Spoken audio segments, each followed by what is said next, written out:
Okay, well, behind me is the albatross fleet, which was started by my father in 1937, and we just finished 71 years of business, well, minus what happened in World War II. And we've fished every season since then, primarily in the charter business. You can see the boats now are rigged for a brief commercial king mackerel season that we have in November and December. And we're in the business of trying to attract people from all over the country and world to come here and recreational fish. I grew up here. All of my grandparents were born on the island, so I guess I'm fairly local, and have went off to college, and I got a degree in biology, so I guess I have a fairly broad perspective of the place. I don't know.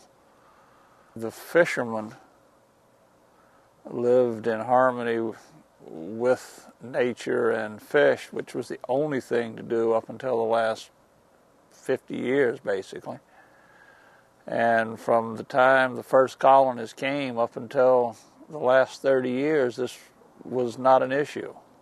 And the economy was based was exclusively dealing with the water. Things have changed with the development, but the people that live here are still bound overwhelmingly to the water and bound here, by nature.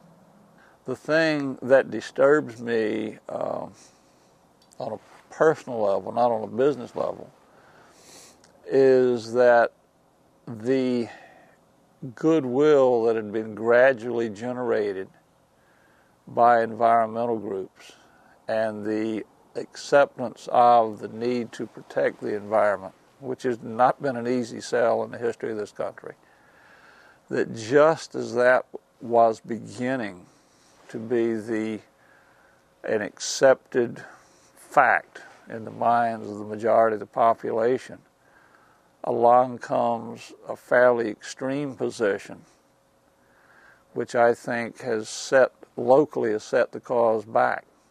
Now, maybe the groups that have promoted this see a broader national goal, but my idea is that, that's the saying, all politics are local, and I don't like the idea of being a pawn in someone's larger agenda. So I'm struggling with what to do and whether, how it's going to be resolved. I understand that there needs to be, or I believe there needs to be some limit, that you don't simply pave the thing or turn it all into a giant parking lot. But by the same token, it is a recreational seashore area. And the notion that there should be no one there after people having lived here for hundreds of years just seems kind of harsh. The thing that I struggle with as being an environmentalist is that the bird islands, and there's one within a mile of where we're sitting, in which the greatest number of skimmers I've seen around here in my lifetime were roosting there, or at least resting there. And I know that in the discussions there was no willingness to acknowledge that existence. The idea that it's Hatteras Island we're talking about, not a piece of land 300 yards away that the birds fly to get away from all predators and people. I'd have liked to see some of that effort go to encouraging the Corps, who is starting a dredging project, to put the spoil in the best place rather than where they're putting it now.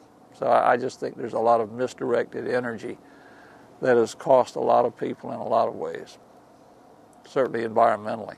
My lament is that I think the environmental groups with good intentions have locally overplayed their hand.